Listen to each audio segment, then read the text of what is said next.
ബിസ്മില്ലാഹിർ റഹ്മാനിർ റഹീം.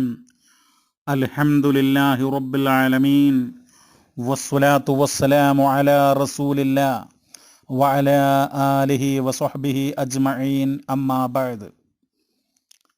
മരണപ്പെട്ട വ്യക്തിക്ക് മാതാവ്, ഭാര്യ, 2 ആൺമക്കൾ എന്നിവർ മാത്രമാണ് അനന്തരാവകാശികളായിട്ടുള്ളത്. അപ്പോൾ ഇസ്ലാമിക ശരീഅത്ത് പ്രകാരം എങ്ങനെയാണ് സ്വത്ത് ഭാഗം വെക്കൽ എന്നുള്ളതാണ്.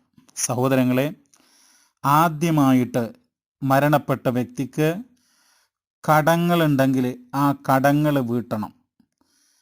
അതുപോലെ വസീയത്ത്, ശരീഅത്തനുസരിച്ചിട്ടുള്ള വസീയത്തുണ്ടെങ്കിൽ ആ വസീയത്തും നിറവേറ്റണം. അതിന് ശേഷമാണ് അനന്തരാവകാശം വീതം ചെയ്യേണ്ടത്. പരിശുദ്ധ ഖുർആനിൽ 4-ാം അധ്യായം സൂറത്തുൻ നിസാ 11-12 സൂക്തങ്ങൾ അനന്തരാവകാശവുമായി ബന്ധപ്പെട്ടാണ്. അതുപോലെ തന്നെ സൂറത്തുൻ നിസാ 176-ാമത്തെ സൂക്തവും. അപ്പോൾ ഇതിലൊക്കെ ആവർത്തിച്ച് വന്നിട്ടുള്ളൊരു കാര്യം, മിം ബഅദി വസിയ്യത്തിൻ യൂസി ബിഹാ ഔ ദൈൻ. വസിയ്യത്ത്, ഈ മരണപ്പെട്ട ആൾ വസിയ്യത്ത് ചെയ്തിട്ടുണ്ടായിരുന്നുവെങ്കിൽ ആ വസിയ്യത്ത് നടപ്പിലാക്കിയ ശേഷം, ഔദൈൻ അല്ലെങ്കിൽ കടമുണ്ടെങ്കിൽ ആ കടം വീട്ടിയ ശേഷം, അതിന് ശേഷമാണ് അനന്തര സ്വത്ത് ഭാഗിക്കേണ്ടത് എന്നുള്ളതാണ്.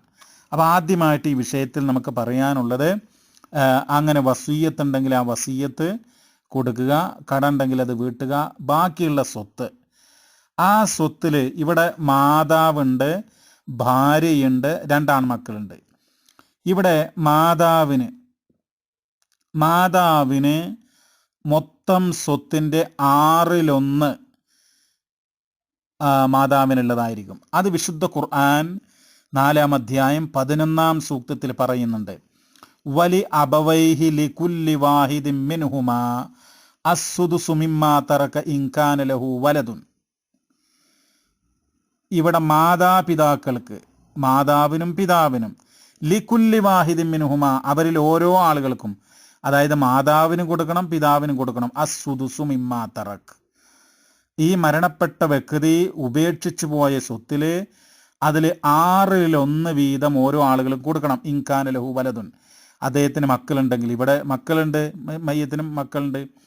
അപ്പോൾ മാതാപിതാക്കൾക്ക് 1/6 കൊടുക്കണം. പക്ഷേ ഇവിടെ ഉമ്മ മാത്രമാണുള്ളത്.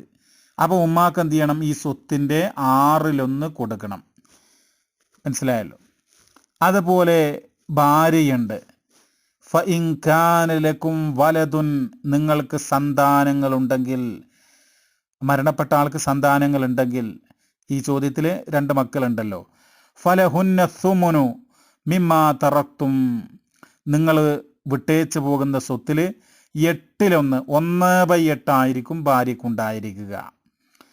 അത് മിംബഅദി വസിയ്യത്തിൻ തൂസൂന ബിഹാ ഔ ദൈൻ. അവിടെയും വസിയ്യത്തും ദൈനും കടമൊക്കെ പറയണ്ടായി. അതായത് വസിയ്യത്ത് കൊടുത്ത് അതുപോലെ തന്നെ കടങ്ങൾ വീട്ടിയതിന് ശേഷമാണ് ഇത്. അപ്പോൾ ഭാര്യയ്ക്ക് 8/1 നൽകേണ്ടത്. പിന്നീട് അനന്തരാവകാശികളായിട്ടുള്ളത് 2 ആൺമക്കൾ മാത്രമാണ്. അപ്പോൾ ഉമ്മാക്കുള്ള 6/1 നീക്കി വെക്കുക, അതുപോലെ ഭാര്യക്കുള്ള 8/1 നീക്കി വെക്കുക. ബാക്കിയുള്ള സ്വത്ത് 2 ആൺമക്കൾക്കിടയിൽ തുല്യമായി ഭാഗിക്കുക. അപ്പോൾ നമുക്ക് 24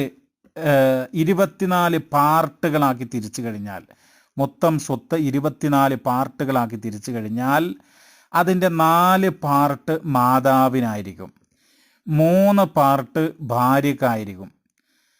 പിന്നെ 8.5 ഒരു മകന്, അടുത്ത മകന് 8.5. അപ്പോൾ ഉമ്മാൻ്റെ 4, ഭാര്യൻ്റെ 3, എത്ര? 7 ആയി. പിന്നെ 2 മക്കൾക്കും കൂടെ 8.5 വീതം, അത് 17. അപ്പോൾ 17ഉം 7ഉം 24. അപ്പോൾ 24 പാർട്ടാക്കിയാൽ വളരെ കറക്റ്റായിട്ട് കിട്ടും. ഒന്നുകൂടെ വ്യക്തമാക്കാം. അതായത് ഇപ്പോൾ ഈ മരണപ്പെട്ട വ്യക്തിക്ക് 24 ലക്ഷം രൂപയുണ്ട് എന്ന് വിചാരിക്കുക. അദ്ദേഹം പിന്നെ നമ്മൾ കടവും ശരീഅത്ത് അനുസരിച്ചുള്ള വസീയത്തൊക്കെ വീട്ടിയതിന് ശേഷം 24 ലക്ഷം രൂപ ഉണ്ട്. 24 ലക്ഷം രൂപയുണ്ടെങ്കിൽ മാതാവിന് 4 ലക്ഷം, മാതാവിന് 4 ലക്ഷം മാറ്റിവെക്കുക. പിന്നെ ഭാര്യയ്ക്ക് 3 ലക്ഷം മാറ്റിവെക്കുക. ഒരു മകന് 8.5 ലക്ഷം, അടുത്ത മകനും 8.5 ലക്ഷം. അപ്പോൾ 8.5 + 8.5 = 17. ആ 17 പ്ലസ് ഇവിടെ ഭാര്യയ്ക്കുള്ള 3 20, 20 പ്ലസ് ഉമ്മാൻ്റെ 4 24. അപ്പോൾ 24 ലക്ഷം ആണെങ്കിൽ അങ്ങനെ കറക്റ്റായിട്ട് നമുക്കിങ്ങനെ ഭാഗിക്കാൻ കഴിയും.